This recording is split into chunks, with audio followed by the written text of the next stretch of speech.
Boa noite.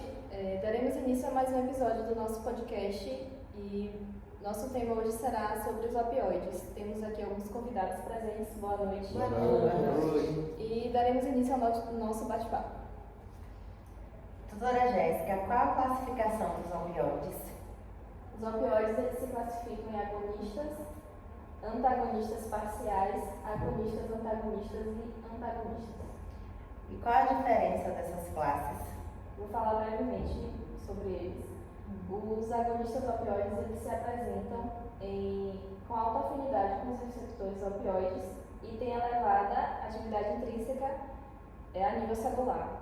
Os antagonistas parciais eles possuem baixa eficácia, ou seja, possuem um teto menor que o máximo obtido por agonista puro. Os agonistas antagonistas eles produzem efeito agonista em um tipo de receptor e uma ação antagonista em um outro tipo de receptor. Os antagonistas eles não possuem atividade farmacológica intrínseca, mas podem interferir na ação de um agonista. Entendi. Doutora Luciana, explique qual é o mecanismo de função dos opioides na dor. A função principal dos opioides é bloquear as substâncias receptoras sensoriais que é enviada ao corpo. Ou seja, eles enviam que está sentindo dor naquele momento e os bloqueadores vão fazer a resposta. Certo. Quais são os receptores dos opioides e suas funções? São classificados em três. O receptor mu, ele fica responsável pela analgesia, e os receptores kappa e delta são receptores acoplados à proteína G inibitória e eles atuam semelhantes. Bom, agora eu vou perguntar à doutora Thais, quando os opioides são prescritos? Os opioides são prescritos no tratamento da dor crônica quando não há resposta de analgésicos comuns ou mais fracos, controle de neuropatias, lombalgias, cefaleias, condições pré-operatórias, anestesias, além do uso de tratamentos de pacientes oncológicos. Bom, e quais outras situações pode ser prescrito? Tratamento de dor de politraumatizados, indivíduos com extensas queimaduras, além do tratamento de dependentes químicos. Bom, boa noite. Eu vou agora fazer uma pergunta ao doutor Jonathan, né? Queria saber, doutor, os opioides eles são hidrossolúveis ou lipossolúveis? Os opioides são lipossolúveis, o que facilita, né, a sua disponibilidade para a biofase. Assim, quanto maior a lipossolubilidade desse fármaco, mais rápido será o início da ação dele. E a interação dos opioides, ele depende da especificidade, da afinidade ou da seletividade com o receptor?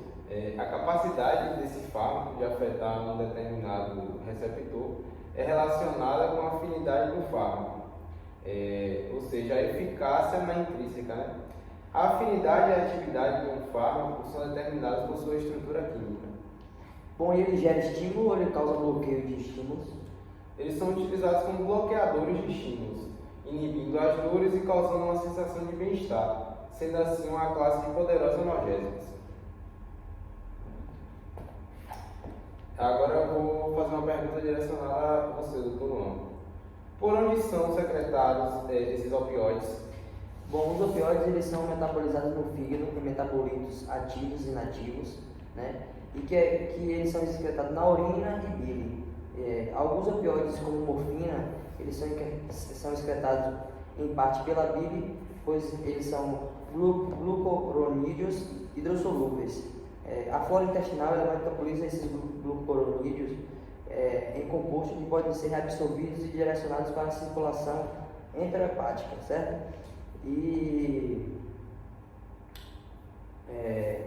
os opioides com alta solubilidade, como o fentanil, eles podem então se difundir para o estômago, né, onde o baixo pH leva ao aumento da concentração da fração iônica, e mais tarde esses opioides ele pode ser reabsorvidos para a circulação e haverá um segundo pico de ação. Entendi. Doutora Josi, pode nos explicar um pouquinho sobre qual é o fármaco presente na classe agonista, antagonista e agonista parcial? Sim, doutora. Agonista, temos a morfina, a meperidina, alfa-propodina, fentanil, alfentanil, sulfentanil, fenoperidina, codeína, hidromorfona, oxomorfona, metadona e a heroína. Na antagonista tem a naxolona e a naltrexona. E a agonista parcial, que tem a buprenorfina. Perfeito. E como que acontece a ação entre esses fármacos? Vou falar sobre alguns fármacos, como a morfina, que é uma agonista parcial nos receptores opioides. Em doses elevadas pode provocar morte por depressão e problemas respiratórios. Outros fármacos opioides, como a codeína e a dextroproporcionam, podem ser chamadas de agonistas fracos, pois seus efeitos máximos analgésicos e adversos são menores que os da morfina. Tem também a buprenorfina, que é uma agonista parcial que se dissocia lentamente dos receptores opioides e ela causa menor depressão respiratória que outros opioides. Entre tantos outros que tem também, que causa euforia, disforia, e tem também a naxolona, que é a ação curta, e a naltrexona, que tem uma ação mais longa, que são antagonistas puros e bloqueiam os receptores. Muito obrigada.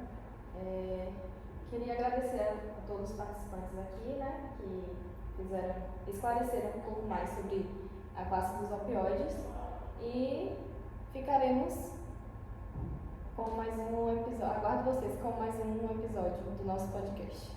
Boa noite. Boa noite.